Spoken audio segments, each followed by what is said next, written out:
নবীজি বলেছেন যারা হাফিজে কোরআনদের দেখবে, হাফিজে কোরআনদের মহব্বত করবে। সারা বছর তো ঘুমিয়ে থাকলেন, আজকে হাফিজে কোরআনদের মাথায় পাগড়ি দেখবেন, মহব্বতটা উজাড় করে দেবেন। কাল কিয়ামতের ময়দানে এই হাফিজদের বলা হবে, হাফিজে কোরআন 6666 আয়াত পড়ো আর এক একটা সিঁড়িতে উঠতে থাকো। 6666টা আয়াত পড়বে, 6666টা আপনার সিঁড়িতে একবারে 6666 আয়াত নম্বর পড়া শেষ, ওই পর্যন্ত সিঁড়িতে উঠে যাবে। আল্লাহ বলবে হাফিজে কোরআন থামো। জি আল্লাহ থেমে গেলাম। তুমি একা শুধু জান্নাতে গেলে হবে? তোমাদেরকে যারা মহব্বত করেছিল, ভালোবেসেছিল, একবার পিছনে দিক তাকাও, দেখুন তাকাবে দেখবে যে এই আওসা মাদ্রাসায় যারা মহব্বত নিয়ে এসেছিল, হাফিজে কোরআনদের মহব্বত দিয়েছিল। আমি গল্প বলছি না, ভাবেন না গল্প বলছি। নবীজি বলছেন ওই হাফিজে কোরআন তাকাবে, মহব্বত কারিগণকে দেখতে পাবে। আর এই হাফিজে কোরআনকে আল্লাহ পাক হুকুম করে, যাও তোমাদের মহব্বতকারীদেরকে তোমরা জান্নাত নিয়ে চলে যাও। জোরে বলুন সুবহানাল্লাহ। তাহলে হাফিজে কোরআনদের আমরা কারা কারা মহব্বত করি, হাত তুলে দেখাই তো ইনশাআল্লাহ। কেউ এরকম করছে বলেন কি না? ভাবছি যে মৌলভী সাহেব কি করে লাস্ট পর্যন্ত। আল্লাহু আকবার। কথা দিচ্ছি 1 ঘন্টার ভিতরে ইনশাআল্লাহ বক্তব্য শেষ করে দিব। জি আপনারা 8 ঘন্টা শুনবেন না 1 ঘন্টা শুনবেন? 1 ঘন্টা। 1 ঘন্টা। আমরা তো মনে হচ্ছে এসিতে বসেছি, ঠান্ডাই তো নাই। ঠান্ডা লাগছে আপনাদের? এই চাদরওয়ালা ঠান্ডা লাগছে? ঠান্ডা লাগছে না? ঠান্ডা নেই, হেভি টাইমে জলসা। মাদ্রাসা কমিটি, মাদ্রাসার শিক্ষক, এলাকাবাসীকে ধন্যবাদ যে আজকে সুন্দর সময়তে আপনারা প্রোগ্রামটা বানিয়েছেন। বলুন আলহামদুলিল্লাহ। দয়াল নবী সাল্লাল্লাহু আলাইহি ওয়াসাল্লাম জানিয়েছে, ওগো আমার সাহাবীরা, যে জায়গাতে আল্লাহ পাকের কথা রচনা করা হয়, যে জায়গাতে আল্লাহ পাকের পবিত্রতা বর্ণনা করা হয়, ওই মাহফিলের নাম হলো জিকরুল্লাহর মাহফিল। আর এই জিকরুল্লাহর মাহফিলে যারা আসবে বুঝবে আল্লাহ পাক তাদের সমস্ত গুনাহ মাফ করে দেয়। মনে হচ্ছে খাবার খাননি মনে হচ্ছে আপনারা? হ্যাঁ, আমি দেখলাম কি খাওয়া খাচ্ছিলেন গো। যখন মাংস দিয়ে মাখছিলেন কিনা, আমি গাড়িটা রাখছিলাম তো ভাবছিলাম এদের সাথে বসে যাই, এ আনন্দই আলাদা। জি মনে মনে ভাবছি যে খেয়ে নিয়েছে আগে। অনেক জায়গাতেই হরিশপুরে আমি এসেছিলাম, জলসা করার পরে রাত্রি 12:30টার সময়তে সমস্ত লোক একসাথে বসে খাওয়া দাওয়া। আর আপনারা তো আগে খেয়ে নিয়েছেন গো। আপনাদের ভাত আজ হজম করে গেল, বাড়ি পাঠাবো, পরে কিছু বলবেন না। এই মজলিসে যারা একবার সুবহানাল্লাহ বলবে, আল্লাহর দরবারে যদি কবুল হয়ে যায়, জান্নাতের ভিতরে এত বড় গাছ লেগে যাবে, 70 বছর ধরে বলমান উট বা ঘোড়া চলবে, কিন্তু সেই গাছের ছায়া শেষ হবে না। জোরে বলুন, আর একটু জোরে বলুন। বাইরের লোকদের জানিয়ে দিন যে আমরা মজলিসে আছি, তোর বাইরে আবু জেহেলের মতন ঘুরতে থাক। আল্লাহ ওয়ালা বাড়ি থেকে আপনি এসেছেন, নিয়াত কি জোরে বলুন? আমার সমাজ জলসা হচ্ছে, পাগড়ির দেখতে যাব, ঠিক না বেঠিক? আসেন আসেনি? কিন্তু এইদিকে একবার ঘুরলো, এদিকে একবার ঘুরলো। যুবক ছেলেরা তো ওরা দেখলাম একটা ছেলের এই দিকে কাটা, এখানে কাটা। জানতাম যে মুর্শিদাবাদের ছেলেরাই মনে হয় এইদিকে কাটে, এদিকে কাটে, কিন্তু এখানেও দেখলাম একটা ছেলে এখানে কাটা, এখানে কাটা, প্যান্ট পরে ঘুরছে। এ ঘুরে না, ঘুরে না, জোরে বলুন। পারার না, পাকার না লাইক আছে ও। কি বললেন? সুবহানাল্লাহ। আপনারা যারা ভক্তি ভরে এসেছেন, আমরা প্রত্যেকেই এই মজলিসকে আমরা শেষ দোয়া করে যাব। জোরে বলুন ইনশাআল্লাহ। এই মজলিস থেকে আজকে দোয়া হবে, শুনে রাখুন। নবীজি সাল্লাল্লাহু আলাইহি ওয়াসাল্লাম বলেছেন, এই মজলিসে যারা বসবে আল্লাহ তাদেরকে ক্ষমা করবে। সেকেন্ডে সেকেন্ডে আল্লাহ পাক, মিনিটে মিনিটে নয়, সেকেন্ডে একটা করে গুনাহ মাফ করবে, আর একটা করে নেকি আপনার আমার আমলনামাতে দিবে। জোরে বলুন সুবহানাল্লাহ। তাহলে এই মজলিস ছেড়ে কি যাওয়া যায়? জোরে বলুন, যাওয়া যাবে না। নবীজি সাল্লাল্লাহু আলাইহি ওয়াসাল্লাম জানিয়ে দিলেন ওয়াকামা সাবিরা এই মজলিসে যারা আসবে বলবে আল্লাহ পাক তাদের পিছনের সমস্ত গুনাহ maaf করে দেবে। একজন সাহাবা দাঁড়িয়ে গেলেন, হযরত জাবের রাদিয়াল্লাহু তাআলা দাঁড়িয়ে গেছেন, নবীজিকে একটা প্রশ্ন করে দিলেন, ইয়া রাসূলুল্লাহ হাবিবাল্লাহ আপনি বললেন যেই জায়গাতে আল্লাহ পাকের কথা আলোচনা করা হয়, যেই জায়গাতে আল্লাহ পাকের পবিত্র বর্ণনা করা হয় ওটা রহমতের বরকতের মজলিস, আর এই মজলিসে যারা আসবে বলবে আল্লাহ পাক তাদের ক্ষমা করে দেবে।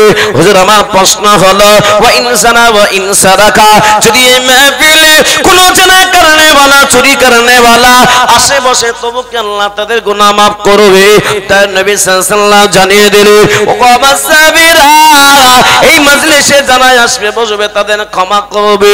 অন্য হাদিসে আছে কাওয়ালাদা তুমি মায়ের পেট থেকে যেমন বাচ্চা জন্মগ্রহণ করলে ওই বাচ্চার যেমন কোনো গুনাহ থাকে না, ওই বাচ্চাকে মাসুম বলা হয়, ওই বাচ্চাকে নিষ্পাপ বলা হয়। আল্লাহ ওয়ালারা আমরা যখন শেষ দোয়াটা করে যাব আমার আল্লাহ পাক চাইলে আমাদেরকে মাসুম শিশুর ন্যায় বানিয়ে দিবেন। জোরে বলুন, আর একটু জোরে বলুন। এ মুসলমান কত দানা চলে গেল, কত মা চলে গেল, কত ভাই অন্ধকার কবরে চলে গেল, একদিন আপনাকে আমাকেও চলে যেতে হবে। এ ঔসা গ্রামের মানুষেরা, এই দিনাজপুরের মানুষেরা, আপনাদের ভিতরে এখানে কি কেউ বলতে পারবে আমি মরব না, আমি মৃত্যুবরণ করব না? আল্লাহ পাক কোরআন কারীমের মধ্যে বলেন কুল্লু নাফসিন যায়িকাতুল মাউত, প্রত্যেকটা নফসকে মৃত্যুর স্বাদ গ্রহণ করতে হবে, মৃত্যু থেকে আমরা কেউ বাঁচতে পারব না। বিশ্ব নবী সাল্লাল্লাহু আলাইহি ওয়াসাল্লাম যখন কোন কবরস্থানে পাশ দিয়ে যেতে নবীজির চোখ দিয়ে করে আপনার চোখ দিয়ে আপনার পানি বের হয়ে যেত। আজকাল মুসলমান আজকে কবরের পাশ দিয়ে যায়, বাবা মারা গেছে, মা মারা গেছে, দাদি মারা গেছে, নানা নানি মারা গেছে, তাদের কবরের পাশ দিয়ে যায়। আজকে আমরা কবরকে স্মরণ করেন না। বিশ্ব নবীর সাহাবারা বললেন হুজুর আপনি কবরের পাশ দিয়ে যখন যান এত কান্না করেন কেন? আল্লাহর নবী বলেছিলেন সাহাবারা শোনো, কবরটা অনেকের জন্য জাহান্নামের ঘর, আবার অনেকের জন্য জান্নাতের ঘর। এ মুসলমান আজকে আপনি আমি বেঁচে আছি, কালকে ঘুম থেকে উঠতে পারবো এই গ্যারান্টি আছে নাকি? জোরে বলুন, আছে নাই? হে মুসলমান সেই জন্য আপনাদেরকে বলবো তাই নবী সাল্লাল্লাহু আলাইহি ওয়াসাল্লাম বলেছে দুনিয়াতে থাকতে থাকতে তোমরা ভালো আমল করো, যে ভালো আমলের কারণে কবরের জায়গাটা শান্তির জায়গা হয়ে যাবে।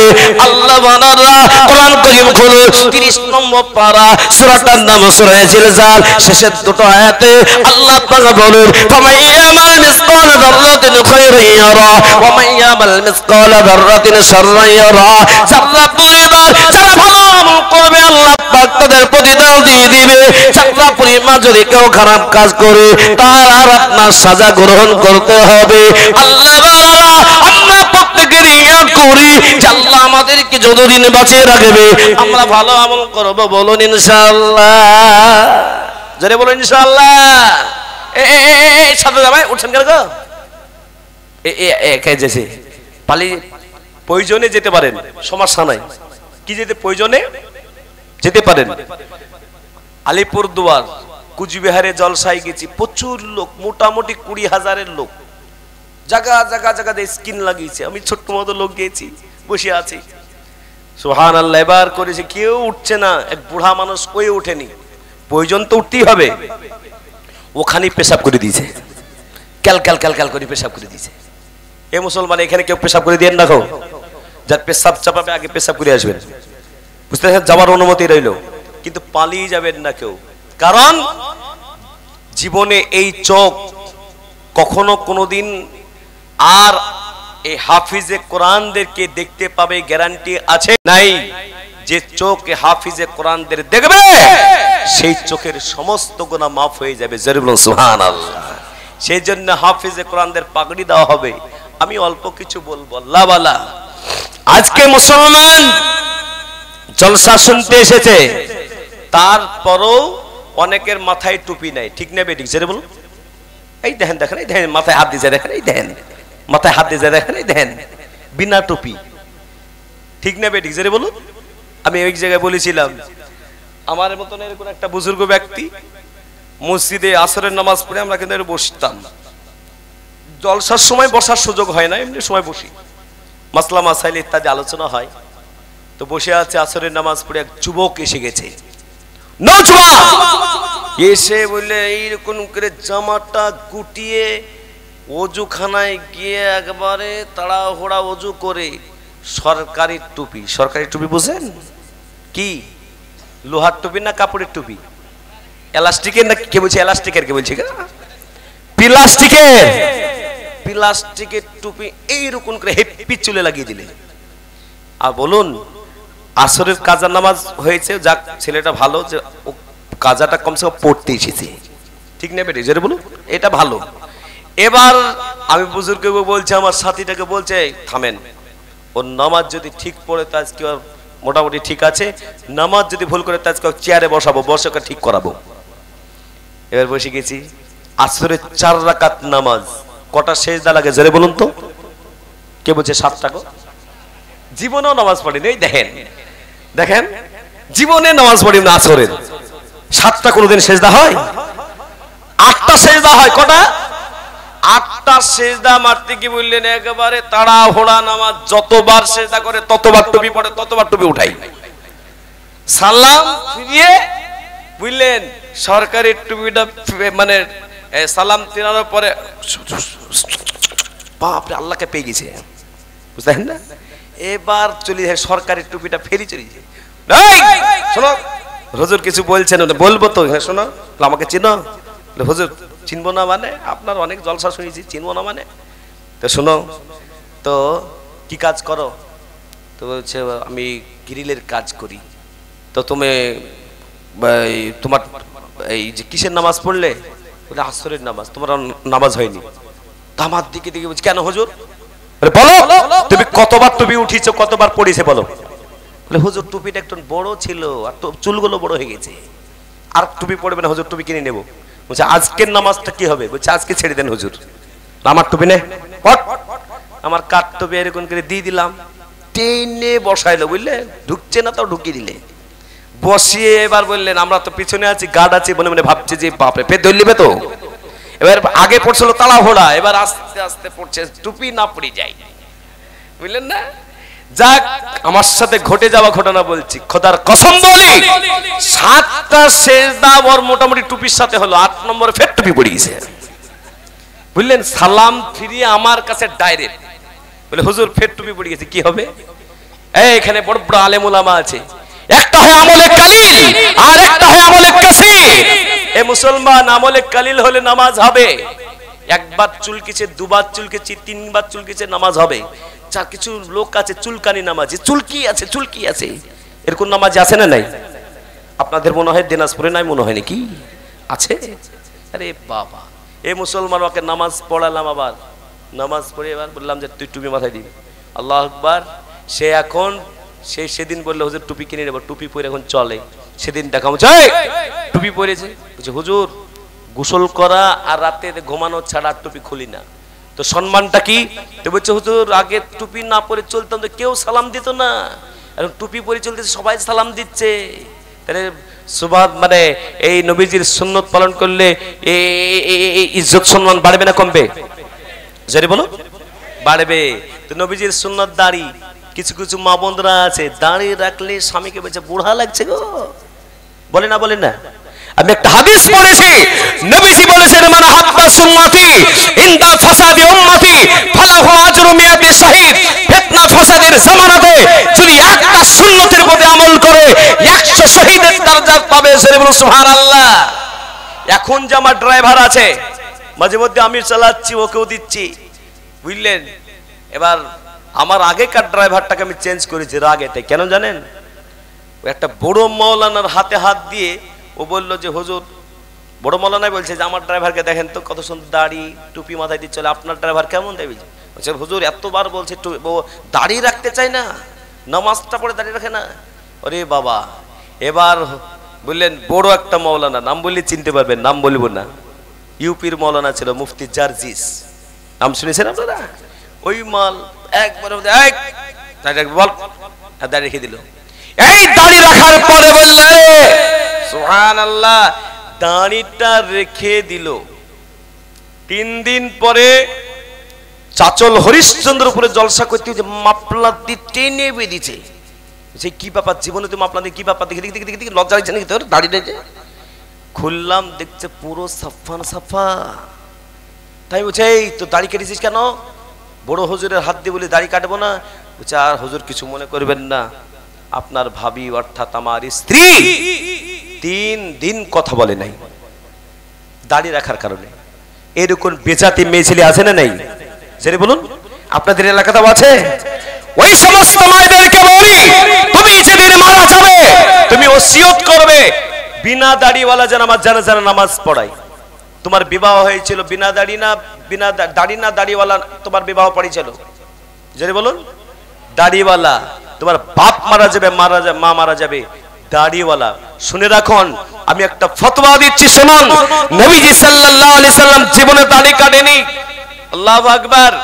দাড়ি রেখে গোটা পশ্চিম বাংলা নয়, ত্রিপুরা, আসাম, শিলচর, লঙ্কা, বরপেটা, আলিপুরদুয়ার, কুচবিহার, ঝাড়খণ্ড, গতকালকে ঝাড়খণ্ডে ছিলাম, কোন জায়গাতে কোনোদিন অসম্মানিত হতে হয় নাই।